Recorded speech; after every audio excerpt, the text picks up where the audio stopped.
Welcome everybody to the Real Dealz podcast, one of the top-ranked real estate investing podcasts for the last 7 years. This is the place to be for investing strategies you can actually use, expert interviews, and of course, some good old-fashioned entertainment. Now, here's your host for the show, Elliot, the REI guy, Smith.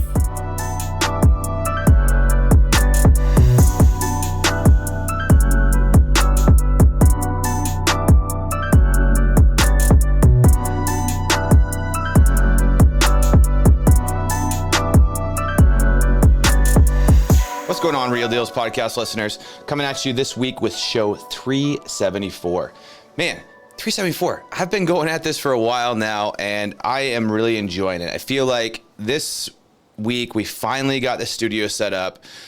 We got the podcast room in the back. I got my office fully set up, so I can start really putting more of this content out on YouTube, and we're going to put it more on Instagram and be able to just get more stuff out there. So pretty excited. It's been a long time coming because just with everything we've had going on, it's just been hard, and I am not tech savvy, so I've had to hire people to help me set these things up. I'm on my fourth camera because I couldn't figure out the first three and they wouldn't work and all these different things. So pretty excited for this week. Finally feeling like it's almost ready to go, or basically is ready to go. So what's going on with me this week? Well, last week we closed a really, really cool deal. It was a flip. It's not a home run deal. We bought it for $216,500. It's probably going to take $30,000 worth of work. It's probably worth $330,000, $340,000. So not a bad deal. I do have a partner on that deal, but the way we got the deal was really cool. So my partner, that he sent me this lead and said, hey, my buddy lives in this cul-de-sac and he says his house has been vacant for like 7 years. Can you guys go track it down? So what do I do normally when that happens? We pull title, we see who owns the property, we see if they still actually own it, and look at those things there. So Tony, my acquisitions manager, called the seller and said, hey, we're looking to buy property in the area and just wondering if you're interested in possibly selling. The guy said, no, we don't own the property. Chase Bank owns it, so call them. And I'm like, I've heard this before. People have said to me lots of times before, hey, we don't own it anymore. The bank owns it. We don't have anything to do with it. Leave us alone. So, okay, so no problem, Mr. Seller. We'll get back, we'll leave you alone. Well, so then I really dove into the title. I'm like, Tony, they freaking own it. They still own this property. They never gave it back to the bank. The bank's never taken title. So, and there's a pre-foreclosure on it with their name. So they had got listed for foreclosure in August. Their name was on it. So I'm like, all right, call them back. Call them back and get me on a three-way. So we called them back and talked to the guy. And I'm like, look, I know you think you gave it back to the bank or you lost it in the bankruptcy, 5 or 6 years ago, but I don't think you did. And so I didn't make any promises, but I'm like, these things wouldn't have happened if you didn't own the property. So I said, let me dive into this. We want to buy it, and I think there's some margin there. I think I can get you some money for this property. You're living down in California. You don't have time. Let's just see what's going on. No promises, because one of the things was they said, we've had so many people call us and tell us, and they make all these promises, and then nothing happens. So we get our hopes up, and then nothing happens. So I'm like, here's what we'll do. So I said, how about I pay for you guys to go out to dinner on me just to let me go research this, and you guys work with us if we need to sign a payoff agreement or a loan payoff form or things like that. And they said, deal.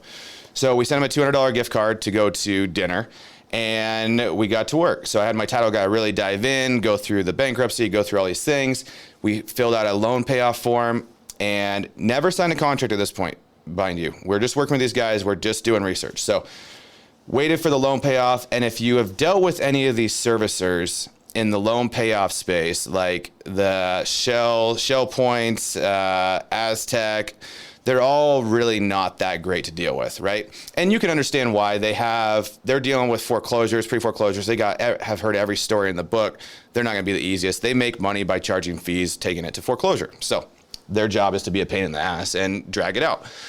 So anyway, we finally, after 3 weeks, get the payoff. We were waiting. They said 5 to 7 business days. We're calling them. My girl was out of town at the title. She didn't call them back that week, but then we called them back, and I'm like, hey, where is this? She called them. They had it. Sent it in. Okay. Payoff came in at 202. Which is a little higher than I thought. The pre-foreclosure said 196 was the debt owed and stuff, and that was what it was going to be as of April. And so I'm like, okay, a couple bucks. Well, so it was 202, but we were willing to pay 215 roughly. And so I had told the guy, I'm like, I'm gonna try to get you 10 grand. But the whole time I was doing this, I still never said, hey, this is a guarantee this is gonna happen. Shit like this bad things come up all the time. Like maybe there was something we missed on the bankruptcy, maybe this, or maybe we missed this or whatever. Or maybe they wouldn't give title insurance because of this or that. So we start going, we sign a contract at that point and say, well, we'll close it. We'll do this. But then the next day, the Aztec sent in another updated payoff, which was like $1,200 higher. So that kind of sucked. So I increased my price to $216,500 net, and they were able to walk away with like $7,800. So cool story. But when we closed on the deal, I called the guy and I said, hey, are you excited? Are you happy? And he said, super excited. Never thought we would make money on this thing. We had write this off. It was a nightmare for us. And, but now we don't have a foreclosure on our record. Now we can go buy a house and blah, blah, blah, all this stuff. Because their credit wasn't bad because the house has been vacant for a while. And so they kind of built around that whole deal. And so I said, out of curiosity, since it's been vacant for the last 5-7 years, whatever, how many people have called you? He said, well over 200 people have called him. And I said, since the pre-foreclosure was posted in April, how many people have called you? He's like, what, 12 or more? He's like, I don't even know. So here's the thing. When people tell you no or say something, there's a hurdle, go the next step. Nobody, 200 people plus 12, let's say 220 people called them, let's just say. Nobody went the extra step to figure out that they still own the property. And so it's just mind-boggling to me. And then here's the other deal. The people that tied them up and told them they had no idea what they were doing. They didn't know how to do it. At the time, maybe they were upside down or whatever, but they didn't know what they were doing. So when you go into these situations, if you just treat, and I talk about this all the time, if you just treat people like it's your mother, your brother, your grandma, your sister, you're gonna win deals. Like, people aren't out to screw you. Like, literally, while we're working the deal, we have no contract signed. The guy's got the payoff. He knows there's a little bit of money in there. He knows he could probably get a little bit more selling to somebody else. People are calling him. He says, no, I'm working with somebody else. I have never in my life felt so much more confident that I didn't need to have a contract signed right on the spot, because I just trusted him and he trusted me. And so you have to set those proper expectations. It was probably one of the best deals I've ever done, and it meant the most to me. The guy was a service member, had little kids. They wanted to buy a house. They didn't want to screw up their VA deal. They had to move out of town for the military. And, I paid a little bit more than I probably should have. I wanted to. Still going to be a good deal, I think, at the end of the day. But, we did the right thing, and we're going to get rewarded for it. So that's a really important thing, I think, for you guys to take into your investing career. Always go the next step. If somebody says no or there's a hurdle, just go a little bit farther. Go a little bit farther than the next guy, and I swear it will pay off tenfold. So a couple more things. Went to a deal last night, Washington Policy Center. We had our local congressman talk. The guy does shit in Congress. He does nothing. He literally missed 25 votes last year, more than anybody, while he was up there talking about, well, us Republicans showed up every day and this and that. And he was talking about how bad the left is and Pelosi this and that. And all these things, and this fear-based politics that all he was talking points. And I said, well, what's your plan? I asked the question in front of everybody, what's your plan? He had no plan. He had no answer. He literally does nothing. He's like the lowest performing congressman in the Washington state that's sent to Congress from Washington state. He has sponsored 0 bills, basically. He's co-sponsored nothing. And then he crosses the aisle on these different things and plays more like he's a Democrat. And then he has no plan the entire time. So it's just amazing to listen to these guys talk. And it's like, you're just some old guy that is just collecting a paycheck and gives 0 shits. It's like Corey always tells me, you've lost sight of reality. They've lost sight of how normal people live, the normal issues. And they try to talk about these things like they understand. They have no freaking clue. So it was really disappointing. We did have a local congressman for the state of Washington congressional district that was pretty good, that I liked. Sounded like he had some stuff going for him. He was from the West Side. But anyway, just, it's politics, this fear-based politics. There is good people, talking about that story.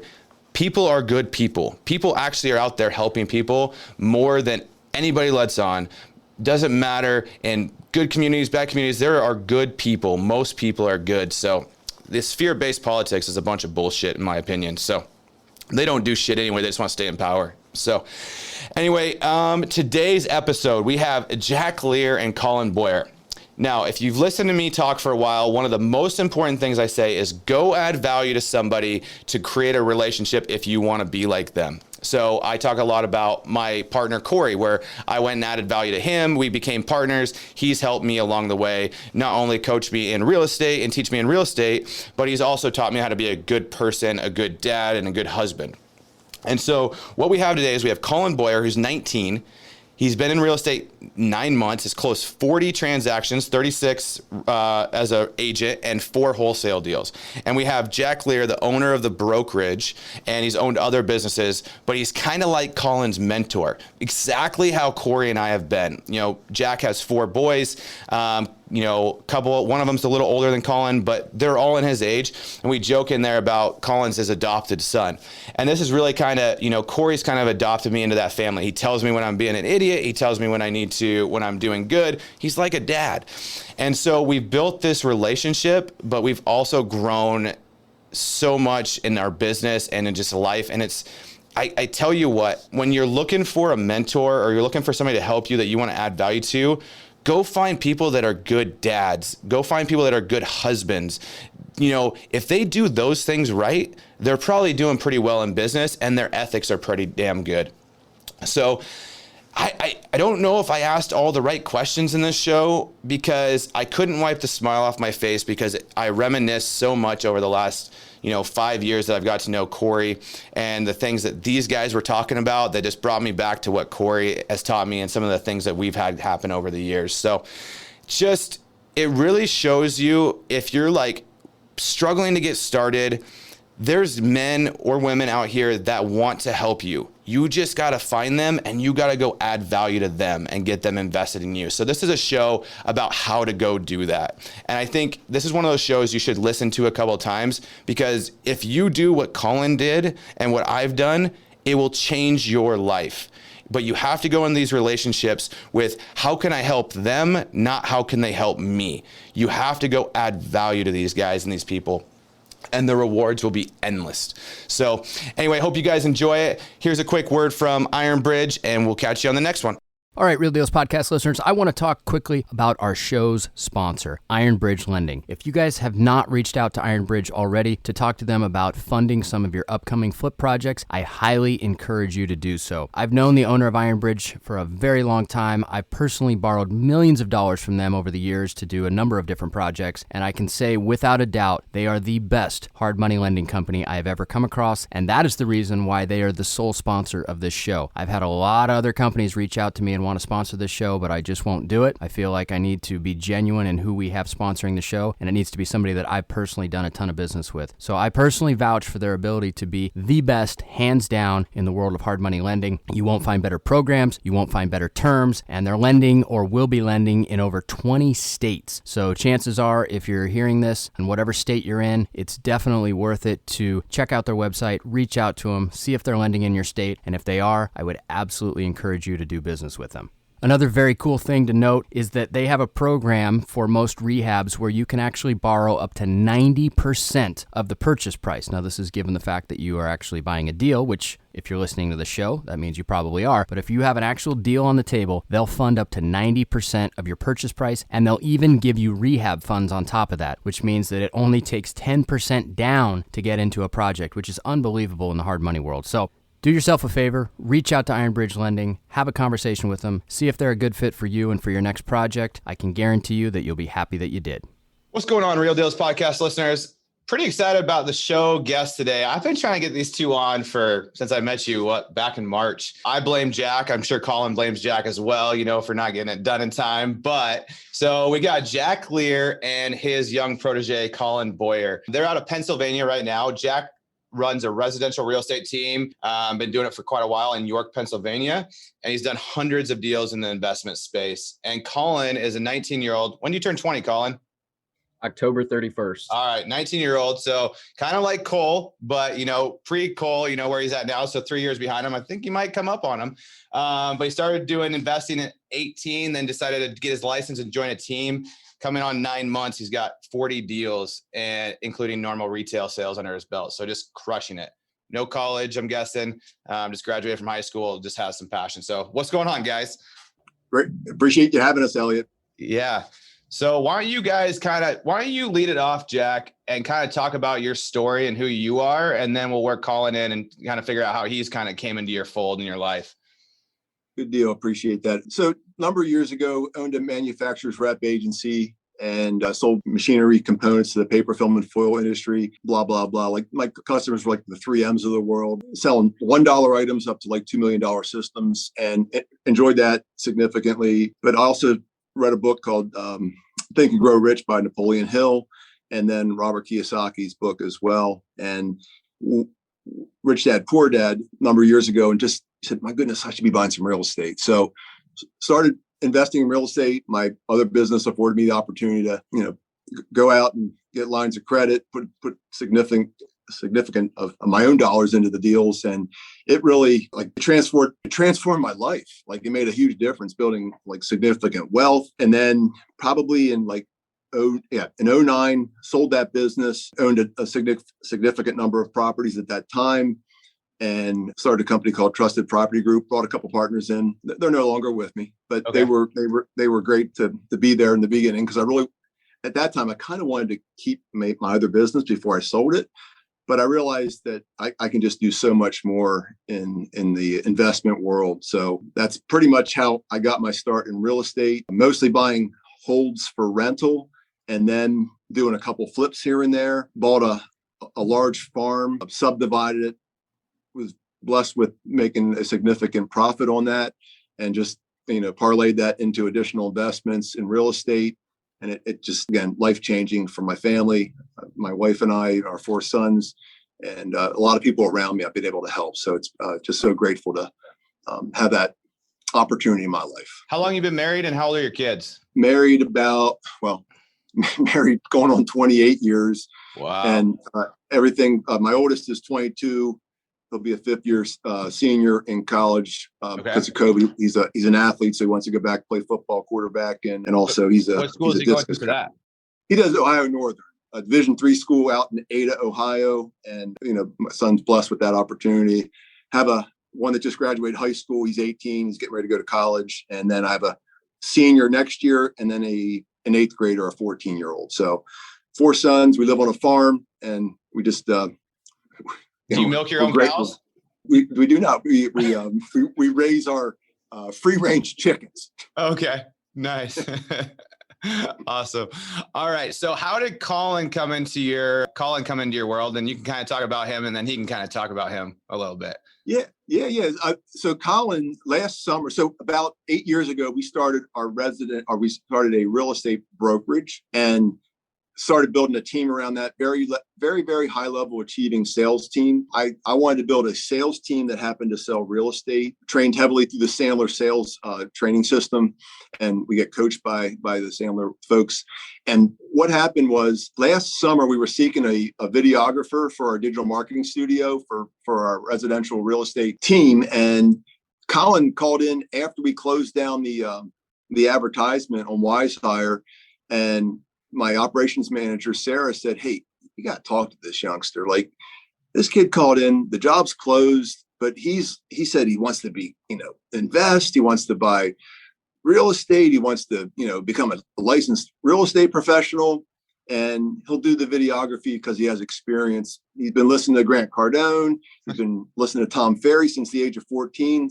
I'm like, what? He goes, yeah, he just graduated high school. Yeah. I'm like, oh my goodness. Yeah. So I'll share with you next part of the story is pretty wild. So I had this conversation with Colin, and I'm like, and I'm talking to like a 40-year-old experienced young man that just really is way beyond his years. And we invite him in, make sure he's a great culture fit. probably knew that from the get-go in the conversation, but we always like to confirm that with team members. And boy, did he fit right in. Goodness. And he quickly got his license, and, you know, his videography work started. Colin, would you say maybe stop giving two shits about that and started giving a lot more thought and really wanting to go after that real estate world, correct? Yeah. So coming up on the end there, I mean, I saw what was happening around the office, saw the numbers that the team was putting up, and I knew the long term was always getting my license, becoming an agent. Just happened a lot quicker than I thought it would. So coming up near the end there, Jack basically said, get the hell out of the videographer position and go start selling some houses. Nice. Awesome. All right. So you're 19, you got started, so 9 months ago, roughly. Who are you? Where are you? What got you excited about real estate? Tell us why you're special, because I know you're special. And I'm guessing you have 5 sons now, Jack, not 4, right? You got an adopted son. Absolutely. He definitely is our adopted son in here. For sure. I'm still trying to get in my business partner's will, but you know, he's told his boys in front of him a couple of times, if you don't be careful, I'm going to cut you out and put Elliot in. Bear with me. I might have to make the move inside here shortly. I hear some thunder here where we're at. But yeah, I'm Colin Boyer, 19 years old, joined Jack's team. Like they were saying, coming up on a year. I grew up in construction, small family business. It wasn't really my thing. I didn't like the labor work. I was more of a office and sales guy, I guess. So whenever I was about 14, I can't remember who it was, but I discovered investment properties and the rental side. And as soon as I learned about cash flow and passive income, it was over from there. Then that kind of transitioned into, Jack said, like Grant Cardone, Tom Ferry, just a ton of people in the sales side, investment side, and all of the common things in there were real estate whenever it came around to it. So I graduated last year during the pandemic. So school ended early for me. I moved down to York probably a few months after the pandemic started. So April or May. Was already taking my real estate sales course in high school during my study halls. I didn't do a lot of the schoolwork, just the the course there. So shortly after I moved down to York, as Jack had said, I called in, started there, finished up my course. I was very fortunate to join and have the support to finish the course up and also be employed while I was finishing that up. It took a lot of the stress off. So ever since then, I've just been working with the team and growing my business inside of True. Awesome. Pretty fun. Pretty cool. It's funny. They always talk about, college, that's the way, right? And I guarantee all your friends are probably in college, not making any money, but by the time they're going to take them 6, 8, 9, 10 years to ever get close to what you're probably making now. And so I think there's a time and a place for school, but it's pretty exciting to see you doing this. So, all right. So you guys hook up, and then how did you get Jack to maybe want to be your friend and take a special liking to you and kind of take you under his wing? I really don't know. I was just kind of blessed, I guess. I had absolutely no knowledge I knew the basics, the stuff on YouTube, buy a house, rent it out, sell houses as an agent, make good money, but that doesn't help you out too much whenever you're getting into the business. I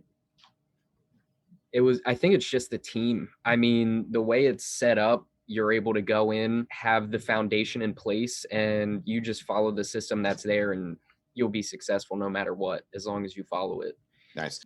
So is True a EXP branch? Or what is True Realty? What's the driving? So we're True Advantage Realty. We're brokered by EXP. We were, an independent brokerage, joint, then moved over as a team under EXP. And it's afforded us a lot of opportunities with recruiting and creating revenue share for our teammates, for our team. And then quite frankly, building significant wealth. Like our team accumulated a significant number of EXP stocks over the last 2 years. It was good for a while. Then it kind of went down a little bit, but it did. So again, we're sitting on significant numbers of shares, and where else do you join a real estate brokerage and then get ownership in the brokerage? Yeah. Again, we could have stayed independent and done very, very well, which we always have, but we got the bonus of, like, I've recruited some Remax brokerages to come in underneath of us, and Nice. like they've recruited a boatload of people below them, and we receive revenue share before we even sell a home. And it becomes very significant. But also on the equity side for the business, when you own as many shares that we do, and when it hit $166 a share and then split, I mean, it was like we treated it as bonus, but like that's more money than most people make in A lifetime. 20, 30 years. Correct. Yeah. That we accumulated in less than 2 years. So how many agents are at True? How many agents do you have at True? So I'll share with our numbers for what we were last year. So we had 5.5 agents. When I say half, that means they either lasted half the year or they worked half-assed. Okay. So it equates to the same thing. I'd rather be very. No, we're a blunt podcast. Very good. Thank you for that. Yeah. But we did with 325 transactions with 5.5 agents. That's really good. We really decided to leverage this and grow it significantly. So we're in the process of, we'll have about 15 agents, sales professionals, and then like 2 showing agents that we pay separately to go out and show homes, so that our team can leverage their time and do way more deals with transaction management, writing contracts. Instead of an agent taking 2-3 hours to write a contract, it's 9 to 11 minutes. So you can have way more people work on the sales side and less paperwork. So, when you have that type of support and the systems in place, and we're part of Zillow Flex program, one of their top partners in the US, and performing at a level well beyond what most people think is possible. It's, again, what's Zillow Flex program? Yeah. So basically that's a way that instead of, they put it on their balance sheet, what they do is they go out and they, instead of making monthly payments to go out and buy zip codes, they go out and bring us more opportunities. We pay success fees on the back end side. Oh yeah, I've seen this. So they take a piece of the action. They do, but we think the leads are better. They claim that they're not, because there's 70-some thousand people or agents in the US making that monthly investment. And there's probably about 335 of their chosen teams to be in Flex. But it's the way the business model's going. They want clients that hit their platform to be taken care of at the highest level. And like we're doubling our sales goal and tripling our sales goal every month. So we're one of the top performers in the US. Yeah, I've seen a lot of, because we've looked since we own Call Magic, and you guys are clients using that as well. We've looked at the different models of like how these how they sell leads, right? And that's the 2 games that are really, really weird, different once you get into them, are the lead gen business and the data business. Those are 2 very interesting businesses. So, but it's just cool to see the shift in the model of how things change. Now, do you see, I had this poll on my Instagram a couple of weeks ago. I'm saying that in my brain, after the conversation we had before we started talking, that residential real estate agents for the middle America, for the cookie cutter, the commodity house prices, go away to a certain extent. And there is replaced by, a online platform that can handle most of these things. Now, you will need your specialty agents. You'll need your agents that, for buying farms, or they're buying $1 million houses that want their handheld, or there'll be some need. Do you see that going away, or am I crazy? I mean, I'll share with you my opinion. It's just like anything in sales. If the value is not there, then it will go away. Yeah. So as long as you're bringing value in any industry, there'll be a need for you. If you're not bringing value, then it should go bye-bye. Yeah, that's what I'm saying. And like, let's say cookie cutter, national home builder houses, right? That are very simple. You don't use an agent. Yeah, you write an offer. You don't really negotiate very much because it is what it is, right? And then the inspection there's not much. You could click a button like, I want to go look at this house, button clicked. I want to make an offer on this house, button clicked. That orders the appraisal, the I need to order appraisal or a listing side. Let's order photos. So I don't know. I don't know if that's a thing that goes away or not. It's interesting though to think about it. Again, it could. The way we treat our team is we're a sales team, And if tomorrow we need to sell widgets, we'll move on to that. Yeah. So right Sales now and we're marketing, selling right? real estate. That's what I tell people all the time. They're like, oh, you invest in real estate. Like your job's a real estate investor. No, my job's a marketing company, marketing and sales company, right? I need to go find a way to add value to people to get them to trade equity for ease of transaction. And if I don't provide enough value to that person, they're not going to trade equity for the ease of the transaction and the value I provide.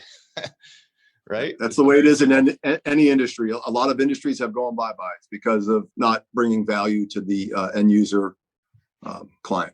Yeah. All right. So Colin, so you've done over 40 deals. How many of those are residential, like buyer listings or wholesales or whatever? Why don't you break them down? So only 4 investment deals so far, all partnered with Jack on them. The 36 or so plus or minus have all been residential deals. Out of the 4 investment deals, they have been primarily wholesaling and novations. Some Novations? with novations. What's a novation? I don't know what a novation is. So I've been around a long time. I've never heard of novation.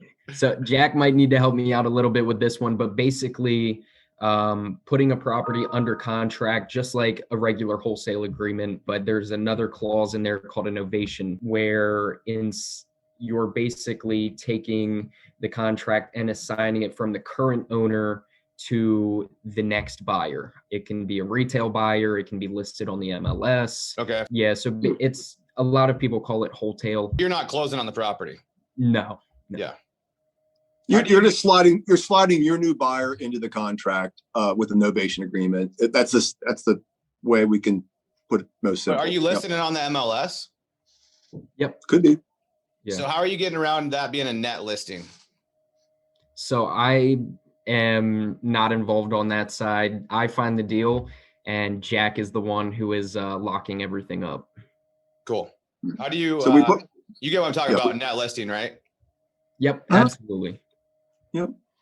So when we put a property under contract under one of my entities, we have an equitable ownership in the property, the ability to market that home for either renovation or not for a profit, disclosing everything up front. Yeah. And, a lot of times we sell them on the MLS. A lot of times we don't. Like, it's just, we're marketing it in many different ways to bring ultimately an end user buyer or wholesale it to an investor. Okay. I don't think it's a bad strategy. Here's where we get into this. And I think this is where we'll get into some stuff that now, when you're tying that property up and you're telling the seller, hey, I'm going to do the X, Y, Z or whatever, how much earnest money are you putting down? Are you prepared to close on that if you don't sell it when that day comes that you need to buy that property? I mean, we're prepared to settle on it. Absolutely. We're not like the, there's a lot of wholesalers out there, certainly that I've seen in the past, because it seems like every time, again, I own a company that we've been fortunate enough to flip about 500 plus homes in the last 11 years. And again, mostly renovate and resell, but definitely wholesaling some of those homes.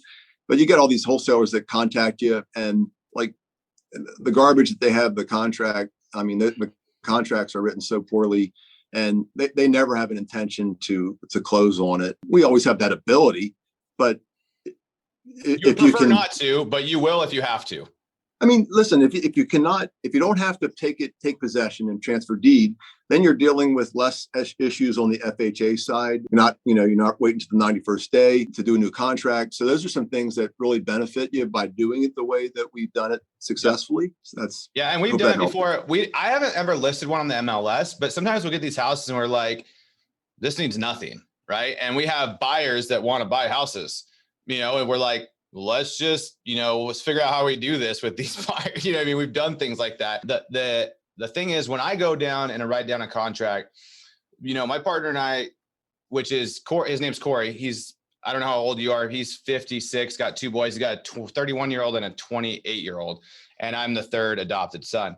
In a lot of ways, it's pretty cool. But we've always had the intention when we tie stuff up, like, whether we want to wholesale it or not, we have the intention that we're going to close on this if we have to, right? Mm-hmm. So we won't tie up shit deals. Because that's, I think, the problem. People tie up shit deals with no intention to close on it. And they've told the seller they're going to close on it, and they put $5 earnest money down, right?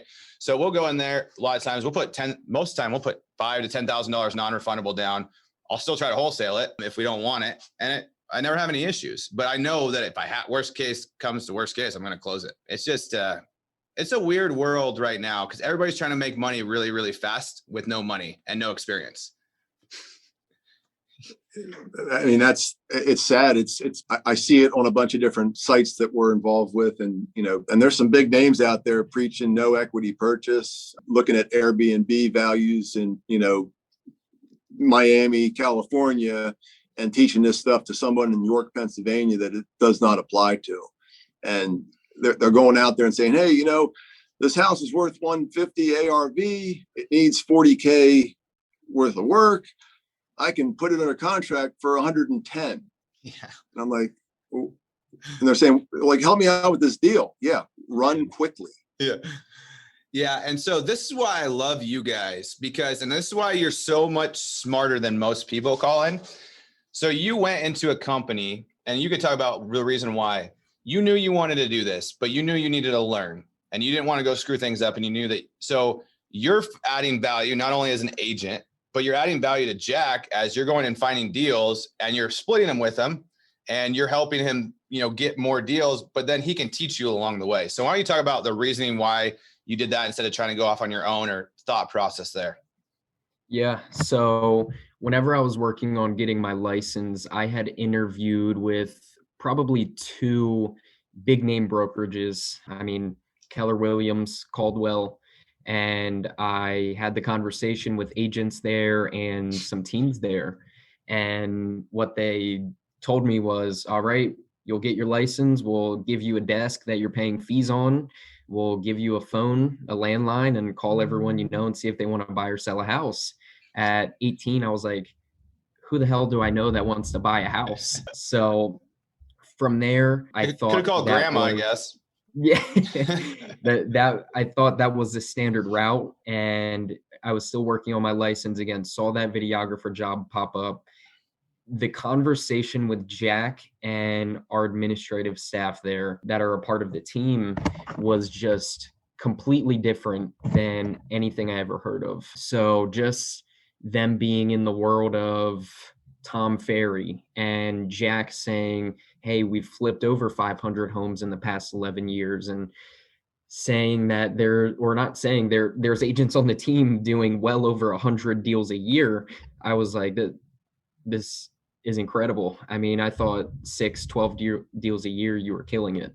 So just hearing everything that was going on, the knowledge that was in the room just from the first conversation, and seeing the culture, it was a no-brainer. I mean, let me ask you this though, Colin. So, but you guys done 4 wholesale deals, right? Or novations or however you did it. But you went out, found these leads, found the deals. Why'd you call Jack? Why you call Jack on them and say, hey, Jack, do these deals with me? Why not try to go do them yourself? He's like the man with all the answers on the investment side. I mean, doing that many deals and in it for so many years, whatever that split is, whatever that partnership is with someone that has that knowledge is worth every single penny. I can guarantee that most, if not all of those 4 deals would not have gone through if I didn't have Jack there to help. A lot of the time I'm getting the leads and having the initial conversation and bringing Jack along. I mean, just our 2 past deals, Jack, I think as soon as I walked in, they were like, how old is this kid? So just having the having the age and the experience, it definitely helps out even just on that side. Yeah. And what's your I mean, I know your benefit, Jack, but what are you thinking when he's like, hey, here's these deals, can you help me work them? What are you thinking? Yeah, I mean, at the end of the day, I love helping people. Okay. I've been fortunate enough to coach some incredible athletes from ages 5 to 22 that have achieved at crazy levels in the athletic world. I've had the same opportunity to coach in the business world, investing in other businesses and helping people, basically buy me out at prices well below what they should have paid for them with the value that we provided. But love helping people achieve well beyond what they ever thought was possible. That's a big thing you'll hear in our conversations here. And I just want to help people. And Colin, when you seek it from me, I'm there to help. I always say, I'm not going to chase you, but if you come to me and bring me opportunities, we'll gladly have that conversation. He brought me magic leads. Yeah. He introduced me to you, Elliot, and said, Hey, Jack, will you invest in this? And the transparency, like I put up the dollars and said, yeah, let's make this work. But can I share something that Colin did like prior to this? Like two things that really made a big difference that made me say, yes, I will absolutely do this. So back when it was in winter, there was snow on the ground, and Colin was doing a program through Andy Frisella's 75 Hard. He was walking through his neighborhood, and he saw this house. Lights weren't on, snow not cleared. It was dark. Ding, ding, ding. Oh my goodness. He skipped trace, got the right number, texted the young lady. They connected. She said, you know what? Just so happens I'm interested in selling my house. Went through a bad relationship with the person I lived with. I just want to be done with this. We were getting ready to go to the meeting, I guess the next day or 2 days later.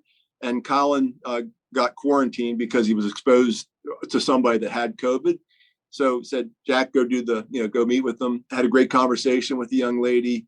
We ended up putting the house under contract for 175, I believe it was. And she had her dad on the phone and said, listen, we're trying to match up with what you're looking to accomplish. She said, I would love to get like 170, 175. I said, and if we can sell the home above a certain price, we can get you a little bit more money. So we put that all in a contract. It matched up exactly with what she was looking to accomplish. And called up Colin and said, hey, here's where we're at. It's under contract. He went out that weekend and found a buyer. He brought 2 buyers in there and took it to a retail buyer and sold it, I think, $215. So you have a youngster right out of high school. He brings this opportunity. We sit down with the seller. We do a novation agreement with the new buyer. We put everything together, and 215 minus 175 and a little bit of a couple costs, insignificant. I mean, I think Colin walked away with about 20K, and like, I think it was maybe closer to a little bit more than that actually. But where are you 18, 19 years old making that type of money? And I'll share another thing that he did. So I had 3 or 4 properties. I said, you know what?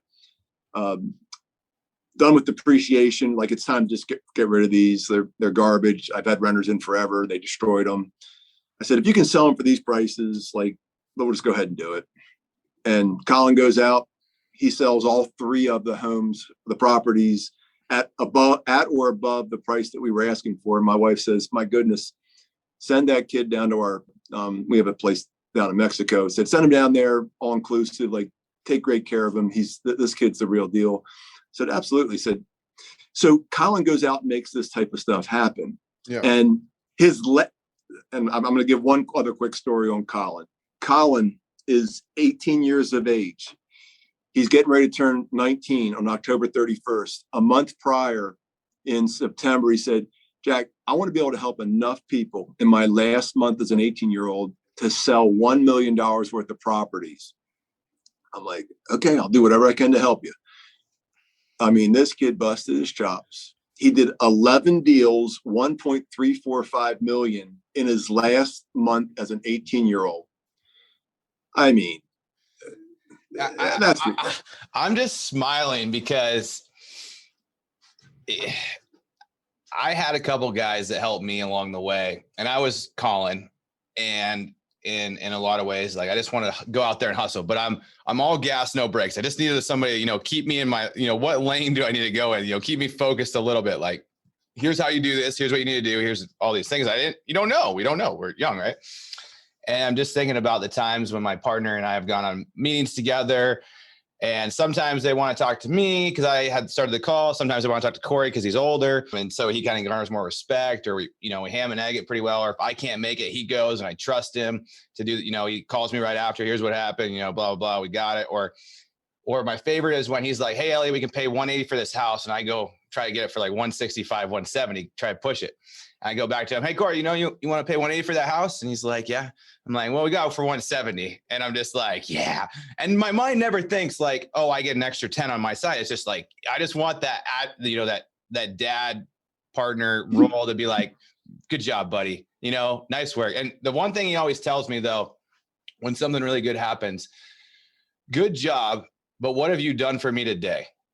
What have you done for this partnership today?" I think that's the one thing too, that has always probably the most important thing he's ever taught me is, yeah, what you've done today is really, really good. Or what you did yesterday was really good, but what are you doing today to move this relationship forward? What are you doing today to move this partnership forward? Because that one's done. Now we're going to find the other one. And so he always kept me humble, never let my ego get too big, because it's easy to get your ego really big in this, especially at 19 when you're crushing it, right? Jack.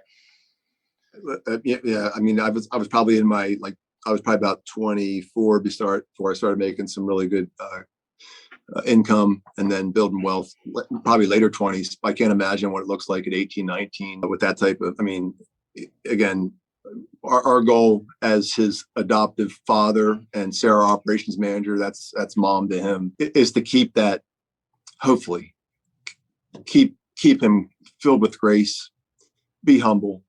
And again, we preach it here heavily, grateful heart in my room. It says, begin each day with a grateful heart. Like, that's number one. Compete at an extremely high level, which translates to domination, like dominate, and finish and start strong in everything you do.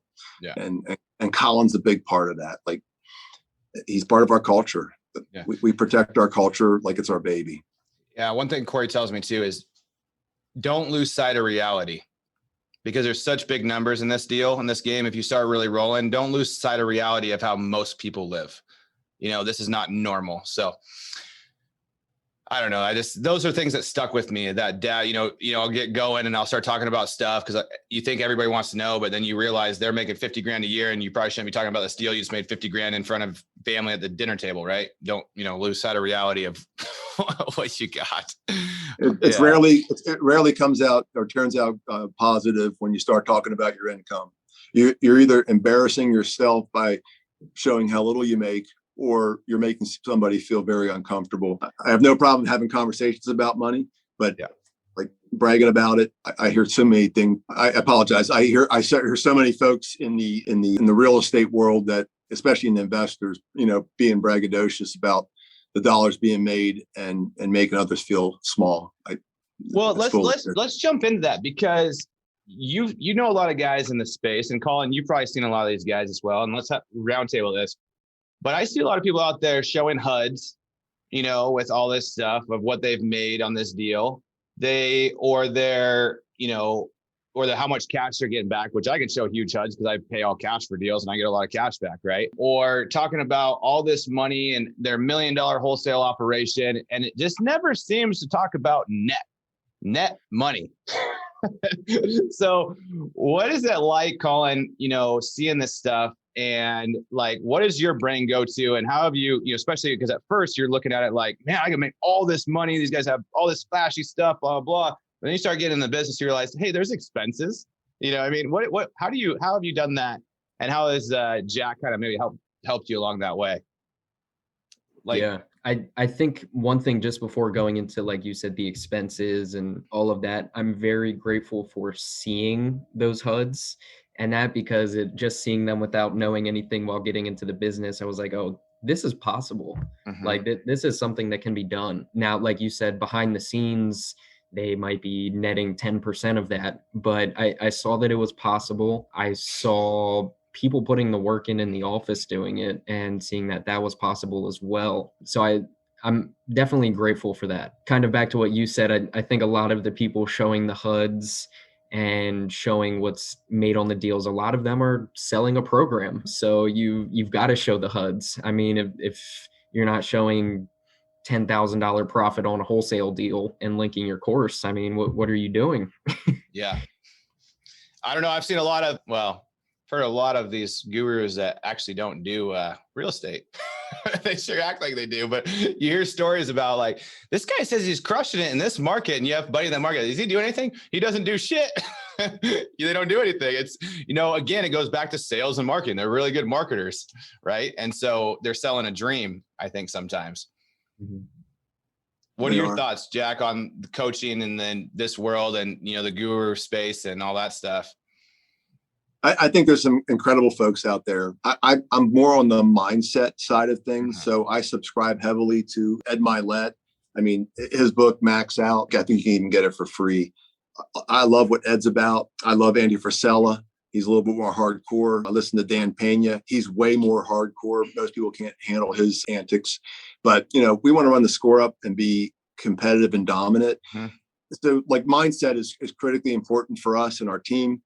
But on the there's some folks, the gurus out there teaching real estate. Again, there's some really good folks. I mean, I'll share with you, like, I think Dean Graziosi, yeah, he wrote one, probably his first one. I remember picking up that book back in a number of years ago, and it was really simple. Loved what Kiyosaki was, Rich Dad, Poor Dad. And again, there's some great coaches out there. There's some people like my buddy Tucker Merrihew that I took the show over from. He does coaching. And I literally tell people, he's a partner in our call center. I literally tell people all the time, I would wipe shit off his shoes to learn from him because he's so smart. The guy is just next level, smart leader, work ethic, and understands business, right? He knows how to win in this business. There's some other guys out there that do have really good stuff. I mean, I follow a lot of guys on YouTube because they have good stuff. I just bought a course last week from Meet Kevin, on his stock and investing course, because I think he's got good stuff. Yeah. So there's a lot of them out there. But there's so much garbage out there too. That's the unfortunate part. It's hard to weed through it and try to figure out what's real, what's not. Again, they're chasing Lamborghinis, they're chasing, jets and all the foolishness that comes along with that. And a lot of the youngsters out there, they just get so caught up and they're like, yeah, I'm going to go buy myself a jet. It's not that difficult to buy the jet. Do you know what comes alongside of the jet? Yeah. Your maintenance. Buying the jet's not the hard part. That's not the problem. The maintenance, because I've looked at some smaller, not jets, but smaller airplanes. My buddy just has one. It's $300,000, $400,000 plane. He just did a $125,000 engine overhaul. Yeah. It's the cash flow. Like, if you can keep up with the cash flow, that's one thing. The cash outlay on those, again, I'm not saying you shouldn't do that. Now, I just know where planes are good though. If you buy them in your as a business and lease, or if you buy them as in their own business and then you lease them back to yourself at like no cost, you can depreciate the whole thing in 1 year. So say you have a huge tax year, but that's when you're making millions and millions of dollars, tax wise. Again, I go back to everybody that says, we own a number of businesses in lots of different spaces, a lot of private equity investments as well that have paid off significantly for us. And the neat thing is everybody goes, oh my gosh, you own this business, you can take that as business expense. And you go, yeah, you can take that as a business expense, provide you have the income to offset it. And that's the thing that, like, a lot of people go, yeah, I'm my own business. And I mean, I'll also get into the side hustle bullshit too. I think a lot of people want all these different side hustles and put little energy into what they should be doing to truly make income and what they aspire and love to do, whether it's real estate or whatever. There's a lot of side hustle going in their ears. Every time you put on YouTube, you get 15 different people talking and pitching, and then they have all these courses and they haven't done shit. Yeah. Yeah. I'm laughing because I just talked. I have a bunch of doctors that want to invest with us, and doctors, they like real estate professionals, lawyers, doctors, whatever, engineers. They always like something like real estate. They like the idea of it, right? And so I'll see these guys, they'll buy a rental property or whatever and cash flow $100, $200 a month. And they'll put all, whatever they put down, 50, 60, 100 grand down. And I'm thinking in my head, why don't you go focus on being a really good doctor and making more money as a doctor, and give me your money, or somebody like me that's a good operator in our space. Yeah. And I can make you way more money without you trying to change toilets on weekends, because and I've really tried to focus on this year. And I'd be interested to see how you've coached Colin, and Colin, how you've done this, because there is so much noise out there of all these things. That looks really good. That looks really good. This shiny object, or whatever, right? I'm trying to focus on, like, what am I best at? And my best skill is connecting people and money and putting deals together. So my goal now is those things. I don't want to go learn we're doing development. I don't want to learn how to put streets in. I don't need to know how to do that. I just need to find the money, the deal, and then find somebody that can do it and partner with them. Apartments, we just closed on this 25 unit apartment. As soon as we were done and I ran that through, I told my buddy that we bought it with, I'm like, I'm done. I don't ever have to worry about it again, because my wife handles all the management. We in-house property management. Don't tell me shit.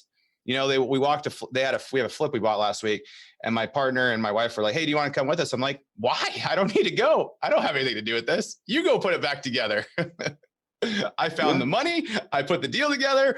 I'm done. Yeah. And Elliot, like, I know something we talked about just a little bit ago that just came to my mind is talking about like getting into the business and not understanding the risks associated with it. Because you can build significant wealth. You can create significant cash flow. You can create significant income. But there's risks associated with this business as well. Mm-hmm. And if you're not well capitalized or have the cash flow to deal with those things, boy, I've purchased so many homes from other investors that get into it because they went to one seminar that charges $10,000 and you get there and then they invest $50,000. And next thing you know, before they even bought their first home, like they're $60,000 into it. And now they buy their home and then now they treat it like their own house. And now they put $80,000 into it and it's a 150 house and they're losing their keister all the way through the deal. I mean, I just had a situation where I bought a home subject to the existing mortgage probably about 3 years ago. And, I was dealing with a professional. I learned as well. Yep. I let this person stay in the home post-closing to help them move into something else. They played a game. It wasn't just the magistrate level. I had to go through the courts to win it. And they're just getting out this past weekend. And it's probably the second most disgusting home that I've ever taken possession of. Hoarded beyond belief and just the second nastiest smell I've ever smelled in my life. And here's the thing, if I wasn't prepared for that or well capitalized, I mean, I would have lost that. Yep. Yeah. They forget to mention that when they're selling you their courses. So Colin, speaking of focus and what is your, you're doing an agent and you're trying to do wholesaling. Is your main focus right now to be an agent and learn how to put deals together and then wholesaling kind of as the deals come through and finding investment opportunities? And then what's your goal, your focus right now? Mm-hmm. So that's another thing that Jack and I had a conversation a little bit ago whenever I was first looking at getting some wholesale deals going and doing that stuff. He said, do not lose focus on the agent side. And sorry if you hear the thunder, it's crazy here right now. But he said, don't lose focus on the agent side because in a sales job like this, I mean, you lose focus for a month, 3 months down the road, that month's dry and you have nothing coming in. So I have the wholesale deals coming along by kind of what you're doing, Elliot, connecting the people. A lot of the time it's connecting Jack or making the introduction and going along and learning while Jack's doing a lot of the investment side and still trying to focus heavily on the agent side. There's so many great opportunities in the office on the agent side that if you take advantage of those, it's super easy to scale the business. So like you guys were saying with becoming a great doctor, it's focusing on that, putting the systems in place to be able to grow that and bringing on the investments as they come on. Mm-hmm. Because dealing with your company, Call Magic, we have the opportunities coming in and just working the deal, finding people that we can help if we're a good fit with them, just kind of putting the deal together and seeing what that looks like. Yeah, I think that's pretty wise because the agent game is, and wholesaling too, what I do today, I get paid for in 3 or 6 months. And that's really the deal. I mean, because, my effort today to go talk to a new seller or a new homeowner I don't get paid tomorrow. I mean, maybe sometimes you get paid in a couple of weeks, but in average, you're a couple months out. And so if you don't do anything, you don't fucking eat 6 months. Yeah, that's that. And that was what really Corey drove home is what have you done for me today? Same thing you taught him and just said it in a different way is what have you done for me today? Because that one's done. We need more. You need to keep building that pipeline and always do that. So how are you overcoming the being 19 when you're talking to sellers, say, hey, I'm the expert to list your home. How are you? I mean, because you come into my house and you say, I'm an expert. And I say, have you shaved yet? The answer to that part is no, but Some situations it does come up. Honestly, I've been super fortunate that Jack has been along with those situations, and a lot of the time it's on the investment side because some of these people are saying, "How the hell is this kid going to buy my house?" But through the agent side and all of the other investment deals, I have the knowledge and I feel like I can articulate that well enough that people are confident after a conversation that I'm the right fit if we feel we could work together. A lot Do you of the spin it in a time, way that you're better actually because you are younger? no, Like you're better than another option because you're maybe have more hustle. You're going to do more, all those things, or how do you overcome that objection if it's there? no. So, but one thing with our Sandler training, it's our sales training. We don't overcome objections. I mean, we see if we're a good fit to work with somebody. If not, great. If we are, great. The only time, I mean, 90% of the time clients are finding out my age or at the closing table with one of our local lenders we work with when he's joking around about it. And I mean, even at the end of closing the deal, they thought I was older. They were confident in the knowledge I was able to bring. But a lot of the times in the process, it doesn't come up. And I feel it's an advantage for myself having the energy, still being young and hungry for everything. But I don't know. I think you said something really important in there, and I talk about this a lot, and this is Corey and my philosophy. A good deal today, like you hear people all the time, take the contract, get them to sign it there on the spot, overcome objections, right? We never take contracts with us. We have a blank one in the car if we want, if it's needed and we feel like it's a good fit. But a good deal today is a good deal tomorrow. I want you to wake up tomorrow and say, I'm glad I'm working with this guy. And our philosophy always is, we want to see these people in Fred Meyer in 6 months, or Kroger, or whatever you guys have.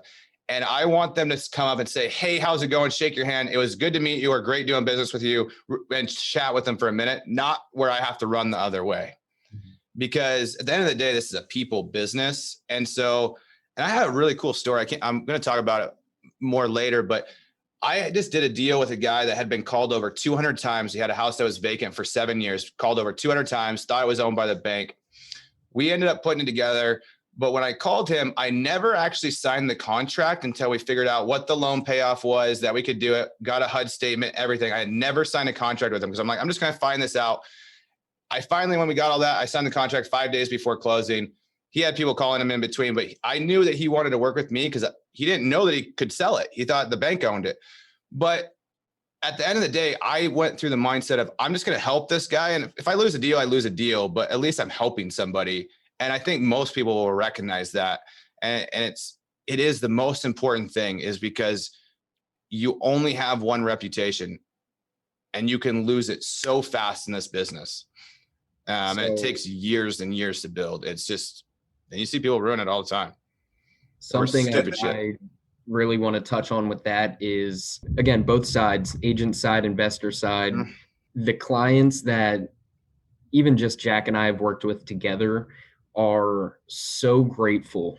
I mean, just throughout the whole process, we have referrals lined up for other investment deals through just providing the service and actually helping versus trying to get one over on them. We've had situations where it wasn't a good fit and parted ways as friends, but I've also had the deals where they went south and I would consider running away from them in the grocery store. But it all comes back to, again, back to the training, back to the Sandler that we go through, is everything's dealt with up front. Being super honest about what's in the contracts, what we're going to do, and just being able to see that, I think has saved me a ton of time, energy, and money not working on deals that don't make sense to try and get one under contract or get one over on somebody. Yeah. That's a hard one to learn, because say I get leads come in all the time, and Jack, you probably know, like now I can read the notes from a lead, from a cold call lead or whatever lead. And I answer the phone from a seller. I don't anymore, but I could, and be like, know in 5 seconds if this is going to work out or not, probably. Right. But when you're new, you got to figure that out. So you chase this. And so are you having a hard time? Like, are you trying to step back and let him chase his tail a little bit and then let him come back as learning lessons, or how are you helping that? Yeah. I mean, I think the big thing is, so we have an abundance mentality. Mm-hmm. Like without that as a great foundation, it makes everything, like the scarcity mentality does not exist within my world. And I know Colin's world, certainly nobody in our team has that. So when you have that abundance mentality, and then you have strong upfront we call them upfront contracts and conversations, and saying, Elliot, obviously, you invite us in today to determine together if we're a good fit or not, and if we can help you. Naturally, you're going to want to learn a bit more about us. Obviously, we want to find out exactly what you're looking to accomplish, and typically one of three things happen. By setting those expectations up front and letting them know that we might not be a good fit, and it's okay to say no. Mm-hmm. Way less wasted time and way less chasing. So we have a parent-to-parent conversation. Maybe some folks that have been exposed to Sandler are hearing some of the language. Is this our Adam coach Sandler? is incredible. Yeah, it's definitely Adam Sandler. Yeah. Without the comedy. Yeah. So David Sandler came up with this program a number of years ago, and it's taught by our coach. Her dad had it introduced to us many years ago. Ed Staub, now Kate Staub's his daughter's our coach. And just following that system makes a significant difference. And you can hear it in Colin's words, and you can see it in his actions. Yeah, I'm looking at this guy. I can say, and Jack can attest to me on this, I did not sound anything like I do a year ago. I remember, funny story, whenever I was first starting getting into the sales, I was listening to Jordan Belfort and Grant Cardone and a ton of the other stuff, and traditional sales. I would finish Jack's sentences, and looking at the disc profile, if anyone knows what that is, he's a super high D. He looked at me and said, Colin, stop finishing my damn sentences, basically let me finish, let me talk. And just completely changed from going through the training, dealing with some of the deals and working with Jack. It's been a complete game changer. I love that. Yeah. I listened to Grant Cardone, 10X. I remember riding around when we were still doing, I was doing real estate, but I was still working at Fran's, and guy, he's really good at getting you pumped up. But then you start listening to these sales training, you watch him do like sales calls, and I'm like, I don't want to be that guy. I don't want to like be a hardcore closer. You know what I mean? Or like, I want them to want to work with me. I'm a people pleaser. I want people to like me. And so I go in very open and honest about everything we're doing, but also about myself. I talk about my struggles, my depression, anxiety, things I've dealt with. I relate to them, and I'm just a normal person that's really good at this one thing. And if you need to fit in this one thing, I'm really effing good at it, and I'm the right person. If not, well, let's talk the next 20 minutes about something else, and then see you later. That's fine. I made a new friend. So, yeah. And now, Elliot, it's pretty funny. We were invited into a home down in the southern part of our county last Saturday, and we sat down with this gentleman. He tried to sell it previously, and he basically dealt with someone that, there's three sides to the story, but he felt a little bit cheated, just didn't feel good about it. And we sat down, had a good conversation. But as we're sitting down, he looks at Colin and says, 19. We look at him and said, oh my gosh. I'm like, I don't even want to ask him here we are with Fool the Guesser at the carnival, and he's going to guess my damn age too. And he goes, 50. I go, you're damn close. But, he goes, well, I saw a little bit of tiny gray on the side of your head. Yeah. But if you didn't have that, I would have said like 43. I'm like, well, I appreciate that. So, but it's just really cool to be in these conversations with Colin. We went to another one where he invited us. We got invited in by an older couple that she wanted to sell her home in the worst way. They invited the son and the grandson there. And like, we're touring the home, and they're going, so I'm confused. Why is he here with us? Meaning Colin's the one that set up the appointment. And they're wondering why this like young kid is along with me, thinking that, it's my deal. I'm like, well, Colin's the one that set the appointment with you. Colin actually invited me in to go over how we could potentially help you or not. And they ended up like I actually told them they shouldn't sell their home. I took it away from them several times and said, I agree with your son. You shouldn't sell this house. Yeah. And they all came together and said, we want to sell this home. Yeah. And Colin got the deal. So. Yeah. Corey, same dude. I haven't wiped the smile off my face this entire thing. If you guys are listening on the show, because this relationship between you two is the same relationship I have with my partner, Corey, in a lot of ways. I can't stress enough, if you are trying to get in this game, whether you're 19 or you're 35, finding somebody that has experience, that has ethics and morals.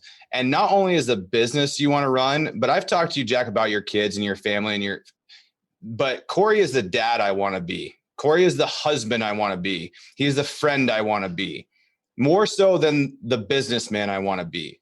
But he also has this really good skill set. And those things matter so much more at the end of the day. And just listening to you guys is so inspiring, because there's people out there like Jack or like Corey, and go find these people and go add value to them. And they're going to want to pour into you, because good people want to pour good things into other good people. It's very simple.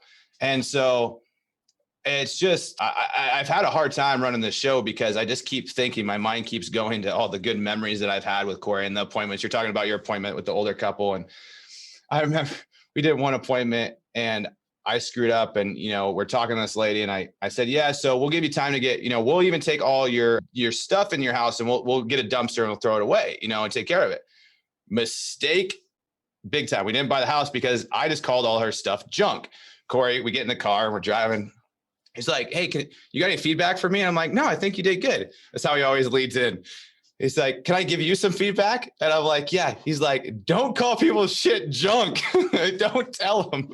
So since that time, I've learned, we'll donate it to Goodwill if you don't want it, or we'll find good places to go, but don't say it's junk and you're going to throw it away. But then full circle, his son both his boys are agents. And one of his boys was going on a seller appointment with me. Same situation. I had to talk to the seller for 45 minutes afterwards because he called their stuff junk. So it's for full circle. He helped me. I learned. I got to help his son. He learned. Like this, it's really cool. So I don't know. Hopefully maybe one day your boys will get in the business. Jack and Colin can kind of help them as well. Yeah. That'd be nice. What's that? I said, that would be nice. Yeah, it is. Yeah. God. So I'm sorry if I ran this podcast crazy, guys, but I've just been thinking about how cool this is, because I preach this all the time. So anyway, what are you guys doing? What's the year looking like for you? What's your expansion? What's your goals, Colin, Jack? What are you guys doing? How can we help you? How can other people help you? Colin, go ahead. Yep. Growing the normal retail side of my business. Jack and I sat down at the beginning of this year and set a goal for 78 transactions for myself for $14,799,900 by the end of the year. So that's still the goal. Write it down every day, and hopefully bringing on my first property this year that I will be house hacking, multifamily property. And again, just growing my side of the business and trying to contribute to the team as much as I can. What are you doing to get to your $14,799,000 goal? What are the steps you're taking to get there? And how many deals are you at? So what are you at currently for the year? Because it's June, you're halfway there. I think currently for the year, I checked it a little bit ago. I think I'm behind. I think I'm at about five, maybe 6 at this point. Deals or million? Million. Okay. So I'm behind. So I've been stepping up with the texting. I do a ton of texting marketing, and just past week I was lacking on the calls. So I got back into that and really focusing on that to pick up on the things that I started to lack because I got too comfortable. And then, like Jack had mentioned before, Zillow Flex, it's a great program that we work with. It has helped me be super successful in the short time I've been in the business, and just hitting the daily connections, showing up to all of the teams, meetings, trainings, and just trying to implement everything that I'm able to. How many hours a week you working? I don't even know. I mean, it's if my eyes are open, I'm on the clock. I would read, I don't know if you know Darren Hardy. Jack, have you ever read Darren Hardy books, Entrepreneur Roller Coaster? I've never read that. No. Fantastic book. And so Okay.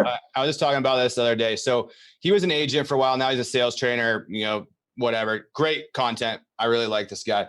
But he had in there when he was doing real estate where he was talking about what are the most important things I do, because he was working, like you said, from when my eyes wake up to when they close. So what he did one day though, because he's like, there's never enough time in the day, is he took a stopwatch and he every time he was doing something that was the most important task for him in that day, that he could do, he started the stopwatch. And when he was done, he turned it off. I think you might be wrong, but he got done at the end of the day doing this for a couple of weeks. The average was like 45 minutes a day was the most important things that he had to do. So if I can give any feedback to you, Colin, and I'm sure Jack will as well, make sure that you're doing things, you're leveraging other people and other things. Now you are young and you got to learn all this stuff, but make sure and I can help more on that side too, but you need to be in front of people, or you need to be, what is your best skill set, and like really work on making sure you're doing a lot of that shit. Yep. That's something that I've been super grateful for with just the team. Our admin staff is incredible. They're same way. I mean, I can shoot a text to Sarah, our operations manager, or Nicole or Zane, and it could be 7 PM. Hey, I'm heading back from a showing. Can you guys write this contract for me? That's awesome. Perfect. You're there. Yeah, you're getting it. Yeah. I haven't written a contract in a good bit of time. Well, you better know how to write them though. Oh, I do.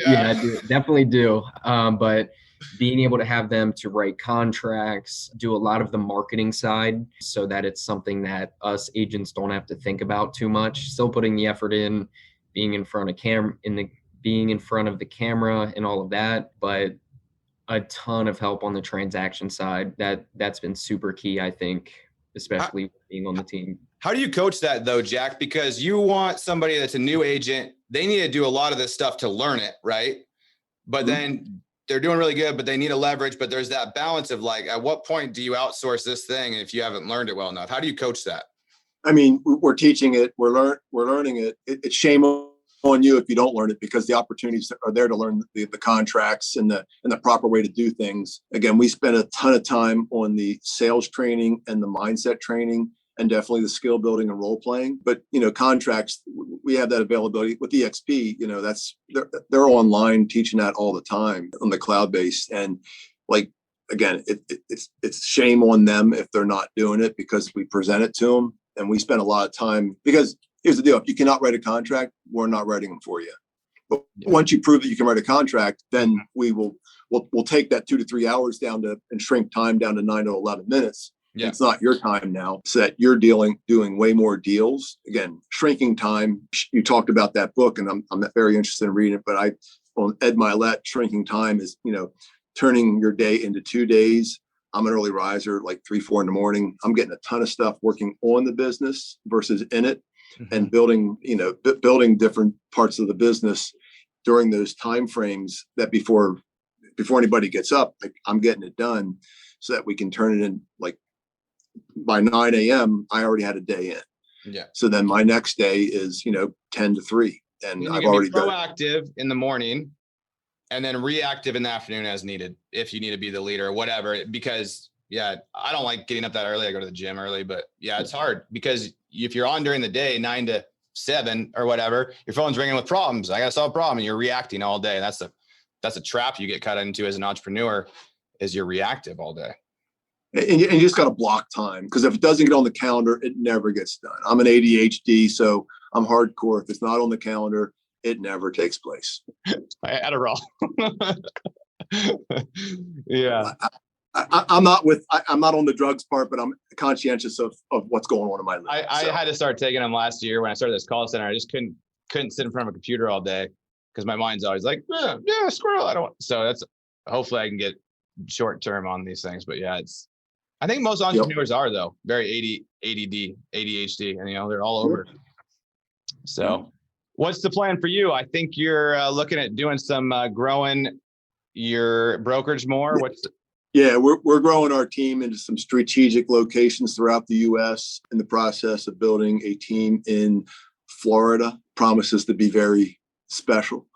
And the gentleman that's leading that team for me was one of Grant Cardone's top sales guys. He matches up way more with what we're about. We love the 10X hustle, but we want sales systems and processes versus tactics and techniques that are high pressured. So that's not our world, but this gentleman matches up and he's going to kick ass for us and himself. Nice. And then strategically in our area in Pennsylvania and Northern Maryland. So north of Baltimore, south of Harrisburg, Lancaster.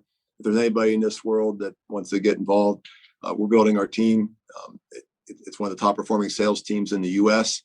Again, my top person, she's on pace to be about 140 homes, maybe 150 homes this year. And then, Colin's going to hit his goal, guaranteed. It'll be above 78. Yeah, this year's been weird. I mean, it's been tough. Lowest inventory environment. You keep hustling though. Market's pick. No question. I think you're gonna blow it out of the water, honestly. And Elliot, the thing is, like during COVID, when we were completely shut down, and Hawaii, New York City, and Pennsylvania were the most locked down states. Like we were doing transactions. We would do 30, 40 a month in lockdown while everybody else was, they quit on themselves. They self-furloughed, unfortunately. And we took the mentality, we loaded the cannons and dominated during that time and kicked ass royally right after. So awesome. Where can guys find out more about you? Instagram? Yeah, I mean, Instagram. I guess we'll get those sent over to you, right? Yeah. Is that correct? Okay, cool, good deal. I mean, and then we have our True Advantage Realty, TRUadvantagerealty.com. You can inquire on there. Sarah, our operations manager, can connect with you as well.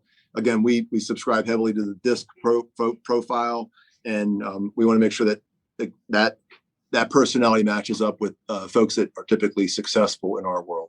Awesome. Guys, thanks so much for coming on the show today. Elliot, probably one of my most enjoyable, just because I got to think about a lot of really good things that have happened in my life. And I think, Colin, I think you're very fortunate, and I think you're probably just as fortunate, Jack. But I think it's really cool. So thanks, guys. Thank you. I really appreciate it, Elliot. Hey, those 2 deals that Jack was talking about before, both leads from Call Magic. Just want to put that out there. So appreciate what you guys are doing and appreciate the invitation for the podcast. I guess I shouldn't have given you that discount then last month. I mean, well, it actually. All right. Thanks, guys.